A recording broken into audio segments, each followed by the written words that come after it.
እሻሉቲ ክርስቲያኖ ሮናልዶና ሊዮኔል አንድሪያስ ሜሲ ሁለቱን ተጫዋቾች ዛሬ እንዳጋጣሚው ነው ስለ ሁለቱ ተጫዋቾች እኩል እንድንዘግብ የሚያደርግ ዘገባ መጣና ሁለቱንም እኩል እንድናያቸው የሚያደርግ ኦፍ ኮርስ እኩል ነው መናያቸውኛ በፕሮግራማችን ላይ ለሁለቱም የተለየ አድናቆት አለን ሁለቱም ደግሞ ራሳቸውን የቻሉ አድናቂዎችና ወራጆች አሏቸው እና ትናንት ማታ ላይ እና ሌሊት ላይ ታሪክ ሰርቶ አድሯል ሁለቱ ክርስቲያኖ ሮናልዶ በዓለም ዋንጫ ታሪክ በዓለም ዋንጫ ማጣሪያ ብዙ ጎል በማስቆጠር የመጀመሪያው ታሪካዊ ተጫዋች ሆኗል ክርስቲያኖ ሮናልዶ እንደዚሁም ሊዮኔል አንድሪያስ ሜሲ በብሔራዊ ቡድን ደረጃ ብዙ አሲስት በማድረግ የመጀመሪያው ተጫዋች ሆኗል በኔይማር ተይዞ የነበረውን ክብረ ወሰን ትናንት ሰብረውታል ግን ያው ፍሬንድሊ ማች ነው ሜሲ እኔ አሁን የሮናልዶን የትላንትናው ቫልዩ የሮናልዶ ይበልጣል ለኔ ምክንያቱም የዓለም ዋንጫ ማጣሪያ ስለሆነ አሁን የሜሲ ፖርቶ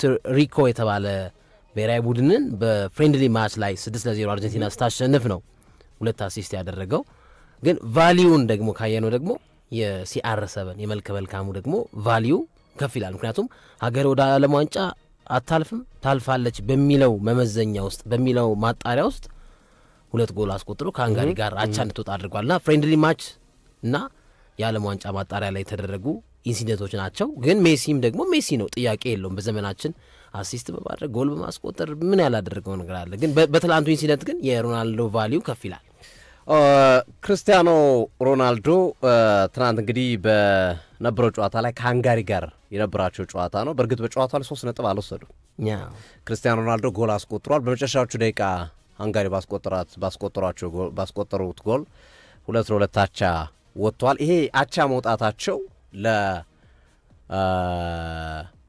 ለፖርቹጋል ልክ እንደ እንግላንድ ትናንት አረጋግጥ ነበር ማለፏን ፖርቹጋል ህዳር እንድትጠብቃው አንድ ወር እንዲጠብቁ አድርጓቸዋል ይሄ ዳር የወዳጅነት ጨዋታን እንዲጠብቁ አድርጓቸዋል ግን በጨዋታው ላይ ክርስቲያኖ ሮናልዶ ጎል ያስቆጠረበትና ክብረ ወሰንን በክብረ ወሰን ላይ እየደራረበ የሄደበት ቀኑ ነዋል በነገራችን ላይ በብሔራዊ ቡድን ደረጃ በ10 ተከታታይ ጨዋታ 10ኛ ጎሉን አስቆጥሯል በ10 ተከታታይ ጨዋታ 10ኛ ጎል ለክርስቲያኖ ሮናልዶ ማለት ነው በ10 ጨዋታዎች 10 ጎሎችን ማስቆጠር ችሏል በብሔራዊ ቡድን ደረጃ ይሄ ትልቅ ክብረ ወሰን ነው ወይም ስኬት ነው ብለን ልናነሳ የምንችልበት ሂደት አለ የክርስቲያኖ ሮናልዶ የትናንትና ጎሉን ተከትሎ እንግዲህ በዓለም ደረጃ በተመዘገበ ከዚህ በፊት ያው የሚነሱ ነገሮች አሉ ሊዮኔል ማነው በተለይ ከፔሌ ጋር በተያዘ ፔሌ አልተመዘገበም እንጂ 1200 ጎል አስቆጥሯል 1100 ጎል አስቆጥሯል ይያሉ ይነገራል ከ1000 በላይ ጎል ፔሌ አስቆጥሯል በፕሮፌሽናል እግር ኳስ ብለው የሚነገር ነው ግን ዶክመንተሪ አይደለም ከዚህ ከዶክመንቴሽን ጋር ተያይዞ ቁጥሮቹ ቫሪ ያረጋሉ አንዳንዱ 1200 ነው 1000 ነው 800 ምናምን ነው ቫሪ ያረጋሉ የፔሌ ጎሎችን ይፋዊ ግን የክርስቲያኖ ሮናልዶ ጎሎች ግን በቪዲዮ የተያዙ ናቸው በቪዲዮ በምንም ልታመልጥ ማችለው በቪዲዮ የተያዙ ናቸው እና ትናንት ጎል ማስቆጠሩን ተከትሎ 948ኛ ጎል ላይ ደርሷል ያ ማለት 1000 ጎል ለመድረስ 52 ጎል ብቻ ነው የሚቀረው 52 ጎሎች ይቀሩታል 1000 ጎል ለመድረስ ያሳካዋል ተብሎ ይገመታል ምክንያቱም ከአልናስር ጋር የተጨማሪ አመት ውል ፈርሟል ከአልናስር ጋር 2 አመት ስለዚህ ይሄን ቀጣዩን አመት ቀጣዮቹ በሁለት አመት 50 ጎል ማስቆጠር ለሮናልዶ ይከብዳል ተብሎ አይጠበቅም በርግጥ እድሜው ከእድሜ ጋር በተያያዘ የሚነሳ ጥያቄ ቢኖርም ግን ልጁ 40 አመት ሆኖ እንደ 25 አመት እንደ 26 አመት ተጫዋች ነው ሲጫወት እየተመለከተ ነው የምንገኘው ስለዚህ 1000ኛ ጎል ለመድረስ 52 ጎሎች ብቻ ይቀሩታል 1000ኛ ጎል ላይ ለመድረስ ክርስቲያኖ ሮናልዶ ቀደም እንዳልኩ የተመዘገቡ የታዩ በቪዲዮ የተቀረጹ ነው ያልኩህን ላስቀምጥልህ ስፖርቲንግ ሊዝበን ጋር 5 ጎሎች አስቆጥሯል በማንቸስተር ዩናይትድ ቆይታው 145 ጎል በሪያል ማድሪድ ቆይታው 450 ጎል በጁቬንቱስ ቆይታው 101 ጎል በአልናስር ቆይታው 104 ጎል በብሔራዊ ቡድን ደረጃ 143 ጎሎች አስቆጥሯል ክርስቲያኖ ሮናልዶ እነዚህ ሲጨምራቸው ስንደማምራቸው 948 ይመጣል 1000 ጎል ለመሙላት 52 ጎሎች ብቻ ነው የሚቀሩት ያስደናቂ ቁጥር ነው አሁን ቅድም ያልነው የተጫዋቹን 40 ዓመት ቢሆንም ግን እየተጫወተ ያለው እንደ 25 ዓመት ልጅ ነው ምናምን የሚለው ሐሳብ የሚያስኬዳ አንደኛ በትናንትናው ጨዋታ ቡልጋሪያ ጋር ነው የተጫወቱት ሃንጋሪ ከሃንጋሪ ጋር የጣሊያን ጨዋታ ስለመጣብኝ ነው እኔው የክርስቲያኖ ሮናልዶ ከሃንጋሪ ጋር ቅድም ሳነሳው ስለነበራቸው ወጥቷል ትናንት በነበረው ጨዋታ ላይ 88% ፓስ አኩሬሲ ነበረው 3 ሹቶችን ኦን ታርጌት መጥቷል 66 ኳሶችን ሳጥን ውስጥ ነክቷል 100% ረጅም ኳሶችን ያቀበላቸው ረጅም ኳሶች በሙሉ 100% ናቸው ስኬታማ ናቸው ዲዩሎቹን 50 ኳሶችን ከ3 ኳሶች አንዱን አሸንፏል እሱ ላይ ነው ትንሽ ደካማነት የሚታይበት ግን ለ40 ዓመት ያ እድሜ ነው እሱ ለ40 ዓመት ተጫዋች ይሄ ማይታመን ቁጥሮች ናቸው በጣም ትልቅ ቁጥር ነው ለክርስቲያኖ ሮናልዶ እነዚህ ነገሮች ስታይ ቅድም ያልነው በሚቀጥሉት ለ2 ዓመታት ይሄን ዓመት ጨምረህ እንደገና የሚቀጥለው ዓመት ገና አሁን ጥቅምት ወር ላይ ነው ያለው ይሄ ዓመት አለ 2 ዓመት ኮንትራት አለው ባልና 11 ኮንትራት ከ$600 ሚሊዮን በላይ ኮንትራት እንደሆነ እየተነገረ ነው የሚገኘው ኮንትራቱ መጀመሪያ ሳውዲ አረቢያ $273 ሚሊዮን አካባቢ ነበር አሁን $655 ሚሊዮን የጥፍ ነው ያደረጉለት ለዛ ነው ቢሊየነር 1.4 ቢሊዮን ሀብቱ ከፍ ያለውና የመጀመሪያው ቢሊየነር እግር ኳስ ተጫዋች የሆነው ክርስቲያኖ ሮናልዶ እና እነዚህ 1000ኛ ጎል የሚደርስ የመድረስ እድሉ በጣም ሰፊ ነው እንደው ታምር ተፈጥሮ ላይክ ዝላታን ኢብራሂሞቪች እግር ኳስ ያቆመበት አይነት ጉዳት በእድሜው ማብቂያ አካባቢ ኳስ ሊያቆምበት ተቃረበበት ጊዜ ሲሚላን ይያል የገጠመው የኤሲኤል ጉዳት እንዲህ አይነት ነገሮች ካልመጡ በስተቀር ስሮ በጣም ጠንቃቃ ነው ክርስቲያኖ ሮናልዶ 1000ኛ ጎል ላይ የመድረስ ፕሮባቢሊቲ አሁን ባለው ስታተስ በጣም ሰፊ ነው ተብሎ የሚታመንበት ሂደት አለ 41 ጎል በማስቆጠር ብዙ የማጣሪያ ጨዋታዎች ላይ ጎል እያስቆጠረ ያለ ተጫዋች ነው በነገራችን ላይ ክርስቲያኖ ሮናልዶ ከወጣት ተጫዋቾች ጋር ያለው ጥምረትም በጣም የሚያስደንቁ ነው ኑኖ ሜንዴዝ በፓሪስ ሰን ዠርመን በፖርቹጋል ብሔራዊ ቡድን ውስጥ አስደናቂ ብቃቱን እያሳየ የሚገኝ ተጫዋች ነው ከዚህ ተጫዋቾች በመጡለት አሲስቶች 5 ጎሎች አስቆጥሯል ክሮሺያ ላይ ስኮትላንድ ላይ ጀርመን ላይ ስፔን ላይ ትናንት ሃንጋሪ ላይ ሁለቱ መካከል ስፔሻል ኮኔክሽን ልዩ ጥምረት እየመጣ እንዳለ ማሳያ ይመስለኛል ይሄ ቁጥር እና ከእንደዚህ አይነት ተጫዋቾች ጋር ጥምረት በፈጠር ቁጥር ይበልጥ ውጤታማ ልትሆን የምትችልበት ሂደት ይኖራል ተብሎ ይጠበቃል ክርስቲያኖ ሮናልዶ 41 ጎል ላይ መድረሱን ተከትሎ በማጣሪያ በዓለም ዋንጫ ማጣሪያ ጨዋታ የካርሎስ ሪዩዝ እና የሊዮኔል ሜሲን ክብረ ወሰን የወሰደው ሊዮኔል ሜሲ 36 ጎል አስቆጥሯል በዓለም ዋንጫ ማጣሪያ ጨዋታዎች ላይ ካርሎስ ሪዩዝ 39 ጎሎችን አስቆጥሯል ሮናልዶ 41 ጎሎች ደርሷል እና ሮናልዶ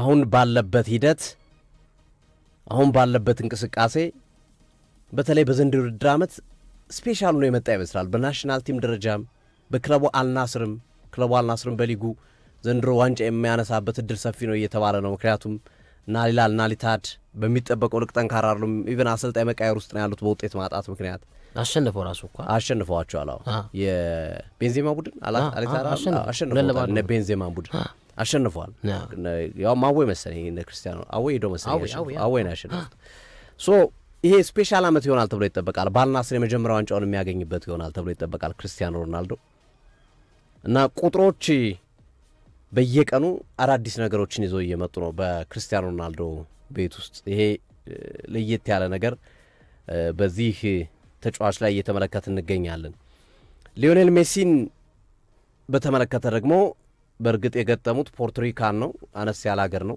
በዓለም ዋንጫም ብዙም በቶርናመንት ደረጃ የሚሳተፍ ብሔራዊ ቡድን አይደለም ግን 6-0 አሸንፏል ሊዮኔል ሜሲ በዚህ ጨዋታ ላይ 2 አሲስት አድርጓል የሊዮኔል ሜሲም ቁጥሮች አስደማሚ ናቸው 5 ክሊር ካት ቻንሶችን ወይም ያለቀላቸውን የጎል አጋጣሚ ፈጥሯል 8 ሹት አድርጓል ከዛ ባለፈ 111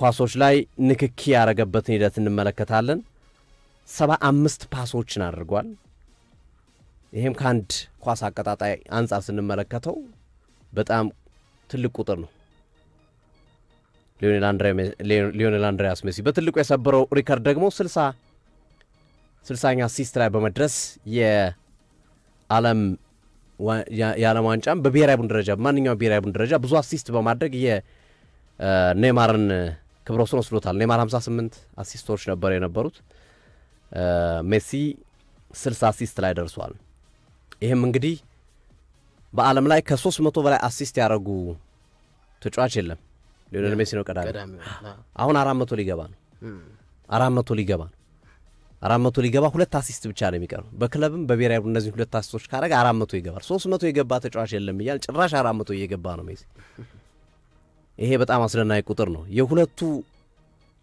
የሜሲና የሮናልዶንም ልዩነት እንድንረዳ የሚያረግ ይመስለኛል ሜሲ ሞር ወደኋላ አው ይሄ የማጉረስ አይነት ሚና ያለው ነው ሮናልዶ ደግሞ የመብላት አይነት ሚና ያለው ነው ጎል ያስቆጥሯል ሮናልዶ ሜሲ ደግሞ ብዙ አሲስት ያለው ተጫዋች ነው በርግጥ ጎልም የሜሲ ቀላል የሚባል አይደለም ያ ሁለቱም የሜሲ ምንትን የተላበሰው አሲስት ማድረጉም ጉልህ ነው ጎል ማስቆጠር ላይም አሪፍ ነው ሁለቱንም የተላበሰ ነው ሞር ኦፍ ወደ አሲስቱ ይሄዳል ግን ሁለቱንም የሚያደርግ ተጫዋች 900ኛ ጎል ለመድረስ 14 ጎል ነው የሚቀረው ሜሲ እንዴ እሱም ታዲያ ቀላል አይደለም እንደው የሮናልዶ 1000 ጎል እያሰብን ስላለን ነው እንጂ ሜሲም ቀላል ልዩነታቸው እንግዲህ 48 እና 14 ኦልሞስት 56 አካባቢ ነው የጎል ልዩነታቸው የጎል ማስቆጠር ልዩነታቸው ሜሲ 38 አመት ነው ክርስቲያኖ ሮናልዶ 40 አመት ነው በእድሜ ደረጃ ብንመለከት ግን ሜሲ ከዓለም ዋንጫው በኋላ የለም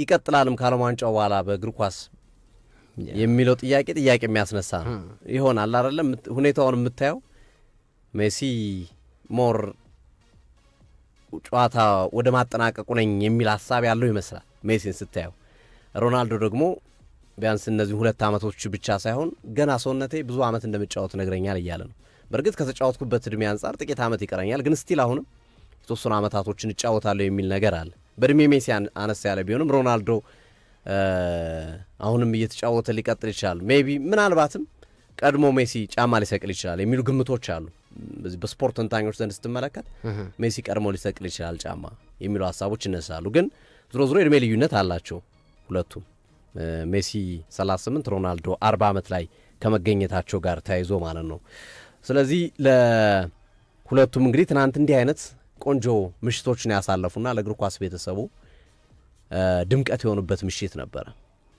እንግዲህ ሁለቱም ተጫዋቾች ኤማቸው አላማቸው ክለብ ላይ ያለ ነገር አይመስለኝም በንጽጽር ያው ሮናልዶ አልናስር ላይ ዋንጫ ቢያነሳ ደስ ይለዋል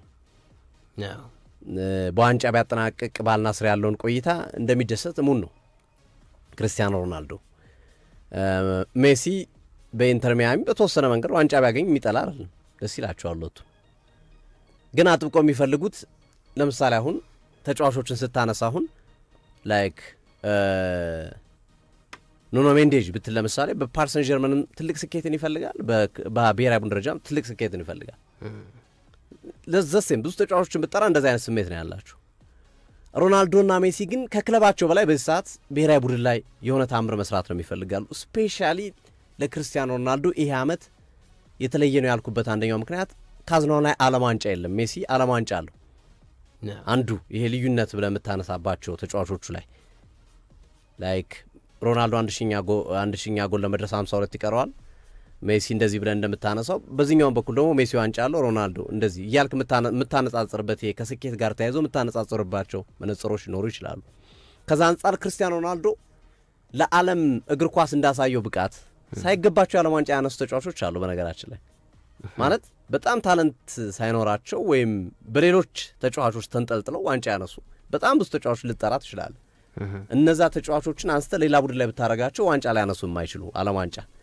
እና ክርስቲያኖ ሮናልዶ ዲዘርቭ ያደርጋል የምትለው አይነት ተጫዋች ነው ዓለም ዋንጫን ዲዘርቭ የሚያደርግ ተጫዋች ነው ካሳየው ፐርፎርማንስ አንፃር እስካሁን በዓለም ላይ ካሳየው አንፃርና ያንን ማሳካት አልቻለም ጆዜ ሞሪኖን ጨምሮ በጣም በርካታ የእግር ኳስ ተንታኞች ዘንድሮ ጊዜ ፖርቹጋል ነው ይያሉ ነው የፖርቹጋል ትውልድ ወርቃማው ትውልድ አሁን ነው ብሎ መናገር ይቻላል ወርቃማው ትውልድ አሁን በጣም ከፍ ያለ አቅም ያላቸው ተጫዋቾች ያሉት ናቸው። ኑኖ ሜንዴዝ፣ ቪቲኒያ አማካይ መስመሩ ላይ ፊት ላይ ያሉት እነ ራፋኤል ሊያኦ፣ እነ ፔድሮ ኔቶ፣ ክርስቲያኖ ሮናልዶ፣ ብሩኖ ፈርናንዴዝ በቃ የታለንት የተሰጥኦች ማአት ያለበት ቡድን ነው የፖርቹጋል ብሔራዊ ቡድን። ከዚህ አንጻር ምናልባት በ2026 የዓለም ዋንጫ ለዋንጫው ግምት ከሚሰጡ ቡድኖች መካከል የሚጠቀስ ነው የፖርቹጋሉ ክርስቲያኖ ሮናልዶ። በተመሳሳይ አርጀንቲናም ሊዮኔል ሜሲ አላት። እንደ ሮድሪጎ ዲ ፓውል አይነት ተጫዋቾች አሏቸው። በርከት ያሉ ተጫዋቾችም አሏቸው። በ2022 የካታር ዓለም ዋንጫ ላይ ዓለም ዋንጫን ሲያሳኩ የነበሩት አብዛኞቹ ተጫዋቾች በዚህኛው ቡድንም አሉ። እንግዲህ እድሜ እና መሰል ጥያቄዎች ስኬት በቃኝ ማለት ነገር አለ የለም የሚለው ካልተነገረ በስተቀር እነ ፈረንሳይ እነ ብራዚል ሳት ለሶስት ጎርሶ ሊመጡ የሚችሉ አገራቶች ናቸው በዚህኛው የዓለም ዋንጫ እና ዓለም ዋንጫው ላይ ሜሲ ወይስ ሮናልዶ የሚል ክርክሮች ከትናንትናው ሁኔታ ጋር አያይዞም ማን ሊሳካለት ይችላል የሚሉ ሐሳቦች ከግራም ከቀኝም እየተነሱ ይገኛሉ። ከዚህ አንፃር የትኛው ሊሳካለት ይችላል? ሜሲ በድጋሚ ዓለም ዋንጫውን ያሳካ ይሆን ወይስ ሮናልዶ ለመጀመሪያ ጊዜ የዓለም ዋንጫን የሚያሳካበት የአሜሪካው የዓለም ዋንጫ በዛ መንገድ ሊጠናቀቅ ይችላል የሚለው ጉዳይ ብዙዎች በጉጉት የሚጠብቁት ሁኔታ ሆኗልና ይሄንን ከቀደም እንዳልኩት ከብዙ ነገሮች አንፃር አብራቸው ከሚጫወቱ ተጫዋቾች አብራቸው ካሉ የተጫዋቾች ብቃት የተጫዋቾች የግል ብቃት ሜሲ አንዳንድ ነገሮች እየተነገረ ነው ያለው። እስካሁን ከኢንተር ሚያሚ ጋር ኮንትራቱን የማራዘም ጉዳይ ይፋ አልሆነም። ውስጥ ለውስጥ አልቋል የሚሉ ነገሮች አሉ። ግን እንደምታውቀው የአሜሪካ ሊግ አሁን ጥቅምት ላይ ያልቃል። አሁን ጆርዲ አልባም እና ቡስኬትም ጫማ የሰቀሉት ለዛ ነው። እንደዚህኛው እንደ ሌሎቹ ሊጎች ነሐሴ ተጀምሮ ወይ መስከረም ተጀምሮ ግንቦት ሰኔ የሚያልቅ አይነት አይደለም። የአሜሪካ ሊግ ሌላ ፎርማት ያለው የተወሰኑ ወራቶች ይቆማል የአሜሪካ ሊግ እና ዓለም ዋንጫ ለከፊት እንደ ሜሲ አይነት ተጫዋች ዓለም ዋንጫ ከፊታቸው አስቀምጠው ቤታቸው ቁጭ ሊሉ አይችሉም። ሜሲም ምናልባት ወደ አውሮፓ ሊመጣ ይችላል ለዓለም ዋንጫው ሲል በዓለም ዋንጫው ጎልቶ ለመታየት ሲል የሚሉ መረጃዎችም በተያያዥነት እየወጡ ይገኛሉና ለመገመት አስቸጋሪ ነው። ዓለም ዋንጫ ክርስቲያኖ ሮናልዶ ወይስ ሜሲ የሚለው ጉዳይ ትንሽ ጥያቄው እንደ ጥያቄ መታነሳው ቢሆንም ግን ለመመለስ አስቸጋሪ ይመስለኛል። በዛ ልክ እንግዲህ እነ ምባፔም አሉ እነ ላሚን ያማልም አሉ። ስፔን ብሔራዊ ቡድንም ስፔንም ቀላል ብሔራዊ ቡድን አይደለም። ዝሮ የ2026 የዓለም ዋንጫ ግን ምን ይዞ ይመጣል የሚለው ጉዳይ አዲስ ከዋክብት የሚነግስበት ወይስ ነባሮቹ እነ ሮናልዶ እና ሜሲ ልዩነት ነው የሚያሳዩበት የሚለው እንድጠብቅ ግን ያደርጋል። እርግጠኛ ነኝ የዛሬ 4 ዓመት በኳታሩ የዓለም ዋንጫ ላይ ለሜሲና ለሮናልዶ የመጨረሻቸው ነው የሚል ሐሳብ ነበር የነበረን እኛም እነሱም ብዙዎቹ 2026 ላይ 2026 ላይ ሜሲ 38 ዓመት ሮናልዶ 40 ዓመት ስለሚሞላው እስከዚህ ያህል ጊዜ ይጫወታሉ የሚል ግምት አልነበረም በብዙዎች ዘንድ። ግን ጊዜው እንዴት እንደፈጠነ እንዴት እንደሆነ ባይታወቅም በቃ ሁለቱም ተጫዋቾች የመጫወቱን ድል በዓለም ዋንጫ የመሳተፉን ሂደት እጃቸው ላይ ገብቷል በ2026 የዓለም ዋንጫና ይሄ ለእግር ኳሱ ተመልካችና ቤተሰብ ግን እንደዚሁም ለዓለም ዋንጫው ልዩ ድምቀት እንደሚሰጥ ጠብቃለሁ አሉት። ያው ሶፊዬ እውነት ነው። ግን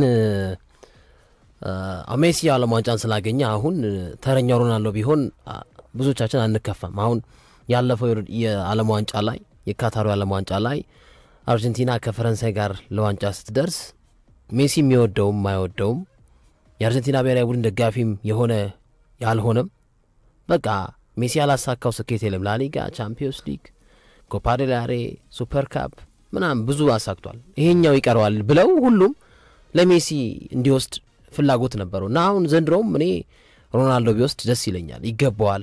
እኛ ሮናልዶና ሜሲን በማየታችን ድለኞች ነን። ከኛ በኋላ የሚመጡ ትውልዶች እንደ ሜሲና እንደ ሮናልዶ ጥንካሬ በተከታታይ ባሎን ዶር የሚያሸንፉ ተጫዋቾችን ስለማየታቸው ጥያቄ እንጠይቃለን እና እኔ በኔ እይታ ስመለከተው ከአውሮፓ አይወጣም የዓለም ዋንጫው ትንሽ ዓለም ዋንጫው ደብዘዝ ሊል ይችላል ብዬ አስባለሁ። ምክንያቱም አሜሪካ ላይ ስለሚደረግ አሜሪካ፣ ሜክሲኮ፣ ካናዳ ላይ ስለሚደረግ ከሰዓት አኳያ ከተለያዩ ነገሮች አኳያ ቀዝቀዝ ሊል ይችላል ብዬ አስባለሁ። ግን የ2026ቱ የዓለም ዋንጫ ሞሮፍ ወደ አውሮፓውያን ብሔራዊ ቡድኖች ያደላ ዋንጫው ወደዛ የሚሄድ ይመስለኛል። ስፔን፣ ፖርቹጋል፣ ፈረንሳይ፣ እንግሊዝ በእኔ እይታ መመለከታቸው ናቸው። ለዋንጫ የምጠብቃቸው ቀዳሚ ብሔራዊ ቡድኖች ናቸው። ፖርቹጋል ላይ እኔ አሰልጣኝ ዳውት አለኝ። አሰልጣኙ ላይ ጥያቄ ያነሳለሁ። ሮቤርቶ ማርቲኔዝ ትውልድን በማምከን ከዋክብቶችን ወደ ዜሮ ብቃት ምርጥ ብቃት ያላቸውን ተጫዋቾች አውጥተው እንዳያሳዩ የሚያደርጉ አሰልጣኝ ናቸው ብዬ አስባለሁ። ቅጥሩ ራሱ ልክ አይደለም። በቤልጂየም ብሔራዊ ቡድን ያን የመሰለ የነ ዴብሮይንን የነ ሉካኩን በቃ እንደ አክሴል ቬርትስን ብዙ ኮከቦችን ቨርማለንን ቲቦ ኮርቷል። በቃ አሪፍ የምትለው ስብስብ ነበር የቤልጂየም ብሔራዊ ቡድን። ግን ቤልጂየም ደግሞ ምንም አይነት በተለይ አሁን የተሰናበተችበት የቅርብ ዓመቱ ቶርናመንት በሳቸው እየተመራች በጣም ልክ ያልሆነ ነው እና ያንን አይተህ ለፖርቹጋል ብሔራዊ ቡድን መቅጠር ኃላፊነት መሾም ልክ አይደለም ብዬ አስባለሁ። እና የፖርቹጋልን ስብስብ ስትመለከተው ያምራል። በጣም ቆንጆ ስብስብ ነው። ከቪቲኒያ ጋር መጫወት ያስደስታል። አሁን የፖርቹጋል ብሔራዊ ቡድን አውራ ተጫዋች ለኔ ቪቲኒያ ነው። በእያንዳንዱ ጨዋታ የሚያደርጋቸው እንቅስቃሴዎች፣ ፓሶቹ እና ከቪቲኒያ ጎንም ደግሞ አሉ ሌሎች ተጫዋቾች ኢቨን በርናንዶ ሲልቫ፣ ብሩኖ ፈርናንዴዝ፣ ራሱ ሮናልዶ፣ ጎንካሎ ራሞስ አሪፍ የምትለው ነው። ሜንዴዝ ቆንጆ የምትለው በረኛ ላይ ኮስታ ስብስቡ በጣም አሪፍ ነው። ግን አሰልጣኙ ይህንን ወርቃማ ስብስብ እንደ ወርቃማነቱ የዋንጫ ተፋላሚ ያደርገዋል ወይ የሚለው ነገር ጥያቄ ይፈጥርብኛል። ምክንያቱም የዋንጫ ስለንቦና ያለው አይመስለኝም በእኔ እይታ። እንደውም ጥሩ ከሆኑ ዮዜ ሞሪኒዮ ቢያመጡ አሰልጣኝ ዮዜ ሞሪኒዮ ዲዘርቭ የሚያደርጉት በዚህ ሰዓት ከቤኔፊካ ይልቅ ለፖርቹጋል ብሔራዊ ቡድን እና ትናንት ሮናልዶ የጨዋታው ኮከብ ነበር። 2 ጎሎችን ካስቆጠረ በኋላ የመጨረሻ የባከነ ደቂቃ የዶሚኒክ ስቦዝ ላይ ጎል ነው ህዳር ወርን ፖርቹጋል እንድትጠብቅ ያደረጋት፣ ወደ ዓለም ዋንጫው ትኬቷን እንዳትቆርጥ ያደረጋት። ሮናልዶ የጨዋታው ኮከብ ተብሏል። ያስቆጠረው ጎል ከሜሲ ጋር ያፈካከርኩት ሳይሆን የትላንቱ ኢንሲደንት ሮናልዶ በማጣሪያ ነው፣ በሀገራት ማጣሪያ ነው። ሜሲ ደግሞ በፍሬንድሊ ማች ያስቆጠረው ኢንሲደንት ነው። አጥቂ ሆኖ ነው የተጫወተው ትላንት ሮናልዶ። ምናልባት ያልተመለከቱ አድማጮች ካሉ የፊት አጥቂ ሆኖ ነው የተጫወተው። በዛም እንግዲህ ያገኛቸውን ድሎች ወደ ግብነት የለወጠበትን ነገር እንደተመለከትን ማሳያ ነው። እንግዲህ በቀጣይ እንግዲህ ፖርቹጋል ደግሞ ህዳር ወር ላይ በነገራችን ላይ የምድቡ አናት ላይ የተቀመጠችው አሁንም ፖርቹጋል ናት፣ ጥያቄ የለውም። ግን ይሄ በሂሳባዊ ስሌት ተብሎ ነው ወደ ቀጣይ ዙር ያላለፈችበትን ነገር የጻፈችው። በቀጣይ እንግዲህ ሮናልዶ መልእክቱን አስተላልፏል። ህዳር ወር ላይ እንገናኝ፣ ይሄንን ስኬት ስላሳካው በፖርቹጋል ማሊያ በጣም እድለኛ ነኝ፣ መላው ፖርቹጋሎችን አመሰግናለሁ የሚል መልእክቱን ኢንስታግራም ላይ አጋርቷል። በትላንቱ መርሃ ግብር ከተጠናቀቀ በኋላ በቀጣይ ፖርቹጋል ብሔራዊ ቡድን አየርላንድን ነው የሚገጥመው ከሜዳው ውጪ። ከዛ ደግሞ በቀናቶች ልዩነት ኖቬምበር 13 እና 16 አርሜኒያን የሚገጥምበት መርሃ ግብር እንግዲህ የፖርቹጋል ብሔራዊ ቡድን ወደ የዓለም ዋንጫው የሚወስድበት መርሃ ግብር ይሆናል። በአጠቃላይ በወንዶች ብሔራዊ ቡድን የምንጊዜም ከፍተኛ ጎል አስቆጣሪዎች ክርስቲያኖ ሮናልዶ 143 ጎል፣ ሜሲ 114፣ አልዳይ 108 የሚለውን መታወስ አለበት ብዬ አስባለሁ። ወደ ሜሲ ስመጣ ትላንት አዲስ ታሪክ ጽፏል። ምንም እንኳን በወዳጅነት ጨዋታ ቢሆንም ግን ሜሲም ደግሞ በአርጀንቲና ብሔራዊ ቡድን ያደረጋቸው ተጽዕኖዎች ከፍተኛ ናቸው። 4 ትልልቅ ዋንጫዎችን አሳክተዋል፣ 60 አሲስቶችን አድርገዋል፣ 114 ጎሎችን አስቆጥረዋል። በ195 ጨዋታዎች 174 የጎል ተሳትፎ፣ 11 ቅጣት ምት ጎሎች፣ 10 ሃትሪኮች፣ 2 የኮፓ አሜሪካ ዋንጫ፣ 1 የዓለም ዋንጫ አሳክቷል። 46 ጊዜ የጨዋታው ኮከብ ተብሎ ሽልማት አግኝቷል። ሊዮኔል አንድሬስ ሜሲ U20 ወርልድ ካፕ አሸናፊ ነው። ኦሎምፒክ ጎልድ ሜዳል አሸናፊ ነው። የወርልድ ካፕ ጎልደን ቦል አሸናፊ ነው። ፕሌየር ኦፍ ዘ ቱርናመንት በሚል 6 ጊዜ አሸናፊ ሆኗል። ይሄ ሁሉ ሊዮኔል ሜሲ ያለው ሪከርድ ጥያቄ የለው። ሜሲ ነው። ግን ደግሞ አሁን ሜሲንም የሚወዱ የስፖርት ቤተሰቦች ፖርቹጋል የዓለም ዋንጫ ብታነሳ ይደብራቸዋል ብዬ አላስብም። ምክንያቱም ፖርቹጋልም ሮናልዶ አላት። በቃ ይሄ ምን ገጸ በረከት ናቸው ሁለቱ ለእግር ኳሱ የተሰጡ ትልቅ ገጸ በረከት ስለሆኑ ሮናልዶ የዓለም ዋንጫን ቢያነሳ የሚከፋ የስፖርት ቤተሰብ ይኖራል ብዬ አላስብም። ባላንስ ይሆናል። አሁን በባሎን ዶር ሜሲ ይበልጣል 8 አይደል፣ ሮናልዶ 5። የተለያዩ መዛኞችን ስታይ ሜሲ የሚበልጥበት አለ፣ ሮናልዶ የሚበልጥበት አለ። ግን እኩል ደግሞ ቢያደርጋቸው ሁለቱም ሌጀንድ ናቸው፣ ሁለቱም ያላቸው መከባበር። ስለዚህ እኔ ሲያርሰበን መልካሙ የዓለም ዋንጫ እንዲወስድ እመኛለሁ፣ እፈልጋለሁ። ደግሞ ሊያሳካው የሚችልበት እድል እንዳለም መናገር ይቻላል። ግን በአጠቃላይ ዓለም ዋንጫው ላይ የአውሮፓ ብሔራዊ ቡድኖች ዶሚኔት ያደርጋሉ ብዬ አስባለሁ። ብራዚል ላይም ጥያቄ አለ። ካርሎ አንቸሎቲ አሰልጣኝ ቢሆኑ ስብስባቸው ያላቸው ነገር ውህደቱ ገና የመጣ አይመስልም።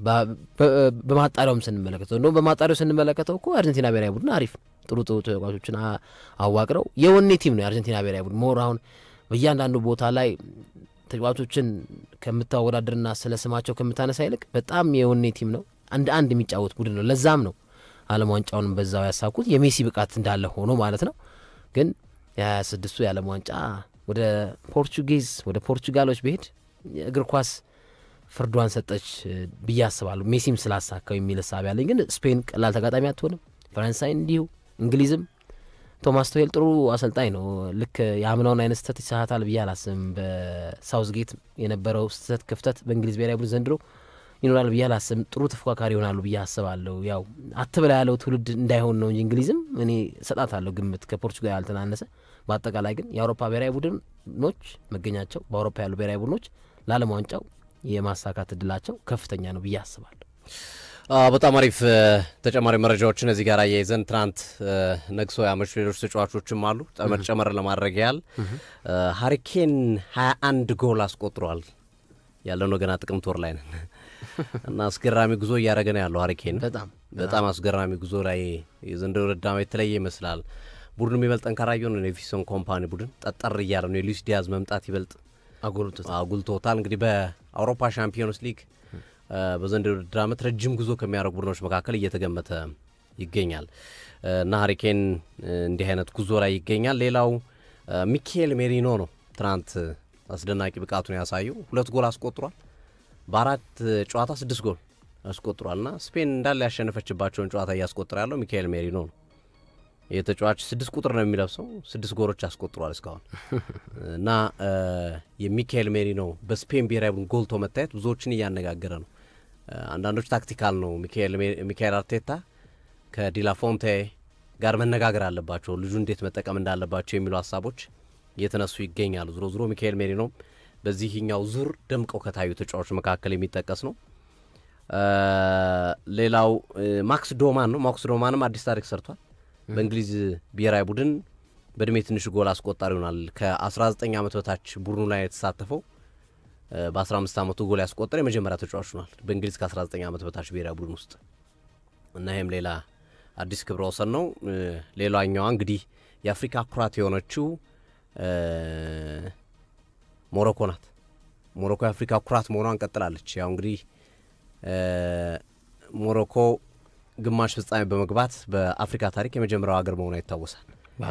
በዓለም ዋንጫው ማለት ነው። የዓለም ዋንጫ ግማሽ ፍጻሜ ላይ በመግባት የነ አሽራፍ ሀኪሚ ፖርቹጋል ነው የጣሉት ቋል። ፖርቹጋል የነ አሽራፍ ሀኪሚ ትውልድ በጣም የማይታመን ታሪክ መስራቱን ቀጥሏል እና አሁን ደግሞ ስፔን ይዘው የነበረችን ክብረ ወሰን ሞሮኮ አሻሽላለች። በተከታታይ ጨዋታዎችን በማሸነፍ አዲስ ክብረ ወሰን ሞሮኮ አስመዝግባለች። 16ኛ ጨዋታን ያሸነፈችው ኮንጎን በትናንትናው ዕለት ባሸነፉበት ጨዋታ ላይ 16ኛ ድል ነው የተቀናጀው እና 16 ተከታታይ ድል አሸንፎ የሚያውቅ ብሔራዊ ቡድን የለም። ከዚህ በፊት ስፔን ከጁን 2008 እስከ 2009 ለአንድ ዓመት በቆየው ጉዟቸው 15 ተከታታይ ጨዋታዎችን አሸንፈዋል። ከዛ በፊት ፈረንሳይ ነበረች 2 ጊዜ፣ እንደዚሁም ብራዚል 1 ጊዜ፣ አውስትራሊያ 1 ጊዜ፣ 14 ጊዜ ተከታታይ አሸንፈዋል። በዓለም የእግር ኳስ ታሪክ 16 ጊዜ በተከታታይ ያሸነፈችው የመጀመሪያው ሀገር ሞሮኮ ሆና ተመዝግባለች። ገና ይቀጥላል። 17ም 18ም ሊሆን ይችላል፣ 30ም ሊሆን ይችላል፣ አናቅም። ከዚህ በኋላ ሞሮኮ እስከ የትኛው ጨዋታ አቻ ትወጣለች የሚለው የተሸነፋለች የሚለው ነው። በተከታታይ በማሸነፍ ክብረ ወሰን ግን ሞሮኮ አሁንም ታሪክ ሰርቷልና የሞሮኮ ብሔራዊ ቡድን ታሪክን በታሪክ ላይ መስራታቸውን የቀጠሉበትን ሂደት እንመለከታለን ማለት ነው።